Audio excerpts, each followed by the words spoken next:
Nirmala ken yam Kanwar Online TV kana asdialan kon tilyan ka roisne Kanwar Online TV biya kamal. En lerban linga jen gwasame bana roj ban jelin ka kwi gambela ka kwi kwane Dr. Galwaron Jel kwere rewde ka taa dane cha kwanye Dr. Abiy Ahmed ka doba dane rweje jeka gambela. Ken kono niam re ler kana me mi jiram jidit de jogono jin nywa kana sen ko kienen kon tin kweshke Nwar Online TV ka gora ba no jin be subscribe ku Nwar Online TV channel ko jen doba dane bi chong ka Nwar Online TV channel kel. Gwasame ko raja dane bi kon link ka kwi kwaran ka ke kwere rawde ka gambela ni Dr. Galwaron Jel jala do nene ajene do pe kwanka mission war chicken celebration mi di chicken lat ko cha kwanya la kwer rewi ki gambe la ki kwera rawde men gur almitu la kwera nyam chala do dio jen wetu ngwan donken ken ngajen wo dong de na kwerien ki ken gwenje no ku kan celebration mo ga ko cha tan ku cha de wo ken kwera nyam no modu julu chala raji mo chala je gwenje no dio wo je tay dan cha celebration cha la ke je kan gwenje no dong en kwer mi cha matre kwarten kon tinde gambe la de kan yen ke jen gwas me chala ne ajenen gwede jen wo en kwarun ko dong mete ke mongong na shwa gwinen wo dong ba rwani yene ko lan wer do no rwaje ne gambela ke kuje mo tai da ne sha celebration sha lat keje jelet she dong sha gul welcome ne gul yen celebrate no sha kwarto sha ko wuch ka tok ka gwaze dan che na chu je long kam kwar dang ro te kon te chirwich chu man tam me chi jen wi ko ka gambela kan apologize ke kan mali kan lar weje dan en jen katin ka tayi da national league je ka koruna tungwan chu ga je na mat lo shlonen tungwan ba che je ga long ko ken kwer mi sherwich la je na e chroy kana duno kwa dang ro kan kroy kana kan kroy community kan kroy ken wer community ka ta da national shu ke je and Dr. Galwaron Jela sha kwanya dan la kwera ro de rewi ka gambela and tamate ka challenge tungwan to ko phase long ko jen nyenye ka kor dang ro koronyam Kurdan and Tegaje, Ray, political manantitin, Alasiasin and Dan Titin, Conate Conte Rick, Quatinium, Tika Kale Kaje, Ray Quermanatitin, a challenge Kelanamoko by Jugono Jin, Dong Balan Manana Chine Toshikalar, challenge Rode, a Dung Nur community, a cool ga ki jet logian Katai Dana to Querno Mot Kaje, can a Quernetan Quiti, you come Kaje, Kodobe Dan La Nur Lakanaka, Ki Quanur Quaka marginalized Katel Kane, and a more can challenge Dangro Conductin. Kwaje da lar na gwasam ngane kana mi Dr. Galwaron Jel mi shek tayi dan e shiro lat ka tayi dan jiten ko kana mo julu ci na roy ka je ngo ken she je gor no be jeri alaka ngo da ba be kwere be shet ka kwertan ko kana mo julu ka gwase dan alo gor je no da ro alaka lung ka ta dan da rik lat ka ro de rewi ka gambela da ka yikri alaka ka dob dan gor ka je ne de kolan wer community gwazi dane be kwer ka je sha chu ngai ne kon dialan nuore ka tai dane sha ngai ka je no sha nuore sha ganak ne ka bende wi kwam kana almitu ka gambela ka gwan mutune dialta na celebration ka ko de malder bere ka gambela chwa nuore chwa je na gan nuore kel milet kuma milati chir ka chwa yeri chwa jabat anamo chu ngot ko don kan nuore tel mi chikana le chikan gor je no ba ying nong na mal ka tai dane shi Dr. Galwaron Jel jaroi kana ka je chwa je nok ba ko dong de wich da te kamal ko sha roja dan en chala dan kuer poinde cha jeli ngani de konti la nuore ka gambela shu menta me shiloi na bone she chapal pin ko cha ngaje no kuer mi jidit jaben pin wi kwam gwasame kan challenge den kontin je ka Dr. Galwaron Jel ka jen gwasame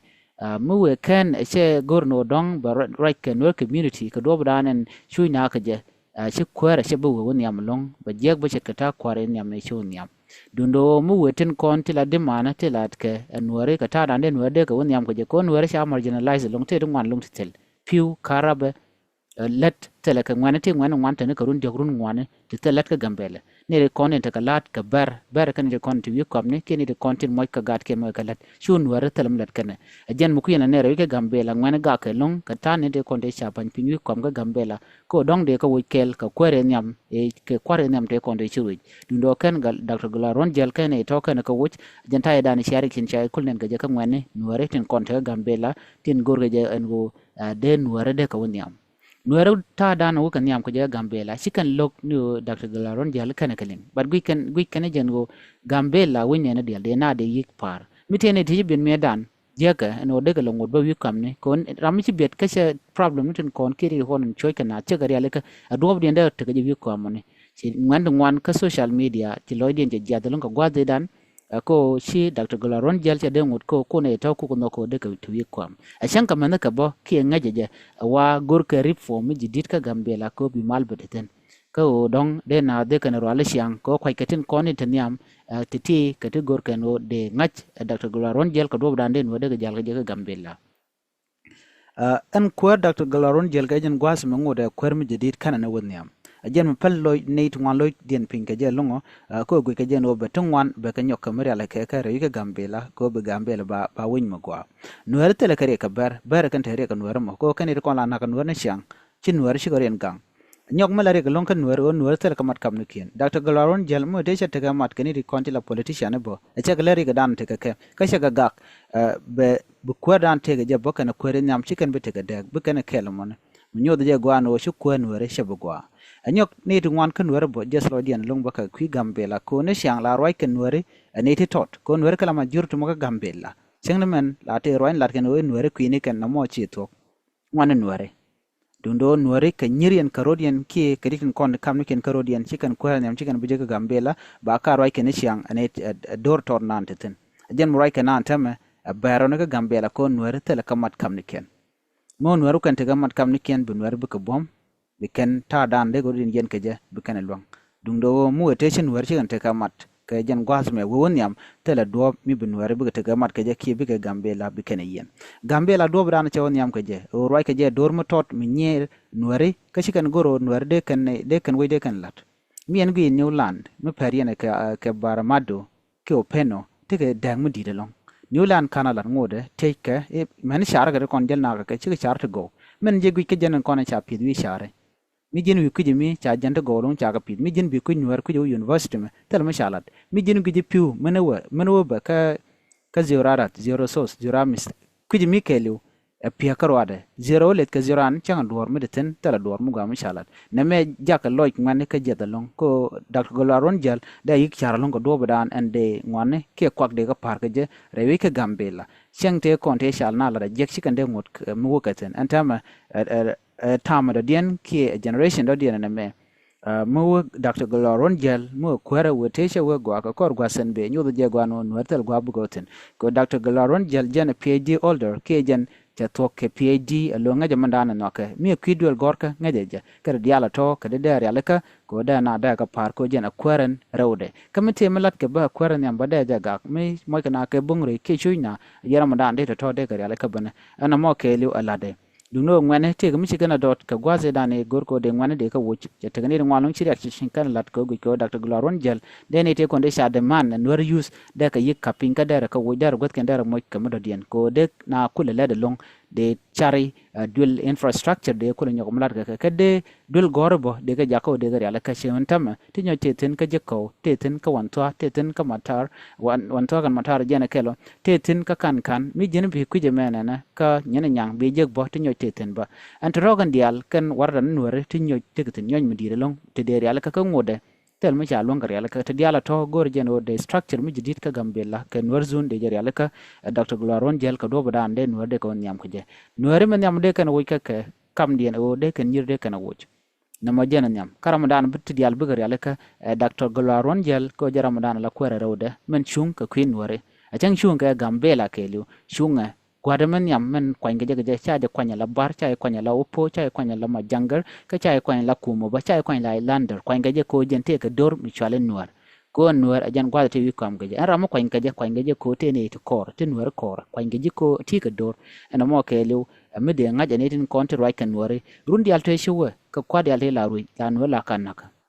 antama ka jan gwasman antama jan mu kwala gorno en Dr. Golaron jel ko rama shi gwar ka ngi ka ce dial ce gar yalaka da gwano da shiang de nuwa de go je ka Gambel da jer yalaka chiliya ce de tatin ka ce choche de tatin da dial ti da kar yalaka rama mo la siasin mila tichro dian lot ko community ko bot ka mi je da ja gorno da roi ka community ka jakel ba ka chol bana roi ka batin ko ne ge no de lat ba ka lat kel a joj no chabu gor jen go ba we gwana ngwane ba jen da roje ba mo da le ro da ba ko nga chit ko non te mi ngwane je demand ne kon la use ka Gambela chit ke ngwan tin ko la ngwane nuare ko mete mi to wan wari kan de ko bar wan de no de won kan kan wer ko bi ko roi ke je de point de en kwer nan la rew de mala kwen wari da ro je kan e dial kon te gambe la ka do bdan de na chut ke je ka do bdan de develop de ben ke je kemal na mo la de shi la ra da dien mete mi sha dot ke je ka cha jugo na me sha gwa be yigri ala ka la to ko jana kwer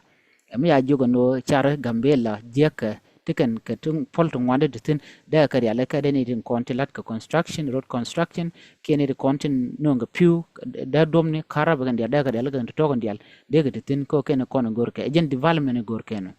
man joggene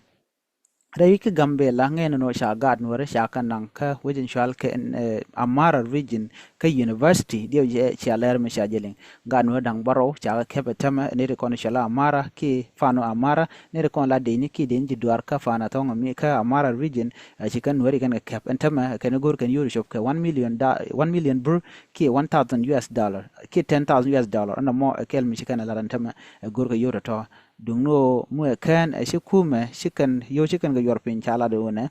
telami gambi tuoka ka dong de mo yakarek anta mashin wari ke man wari shikan warganyo gwarno de nitin kontin la no le maski no development center de kan euro toti 1 million de kan gatub de kan kam ya mara ke fano go de gad no to de ka luny ken gad no to ka dol del gorka to gwar ken winimi ken nitin kono jaka ka jigambela ko ne dial mi jenaw na dul gorka winitin ko ken kesten ke Ethiopia ne ko na tela na nanga tidien ke kume une dial ke kume ka neme roñ mishala den tema ko den nuare de karien mat ko do badan ende gata to de ko lo joko je neme janda goro di en len ka ku gambela en wana won yam shong na kel ko ran ga Dr. Galwaron jel ka jog ne jen o alle ne mo gwana jen ko binwar bi ko nyam shi lok dan ke do ko ken dundo shana do jok da je goro no da nur community da je shebo go da siyasa kelu da nyoko jeri aleka ko de dor de japit ci dor ci de la te pin ano nyok jen ba dere ngantin kon tele da ka mo kelet ko kana kon gorke ka kwer ka to tin dial la mistik ni ketin kontin ge ken wo shuwa gwa da ka ri aleka mete me daga ke te me gaye ba community be jogo no na me gaye ajana dana goro no de nywa yekel en biya kamal kan online tv ben ya nung wayni shang mi jiram jidit kan online tv ba ko goro jen wo te me der lar di raika feel free goro no bi raika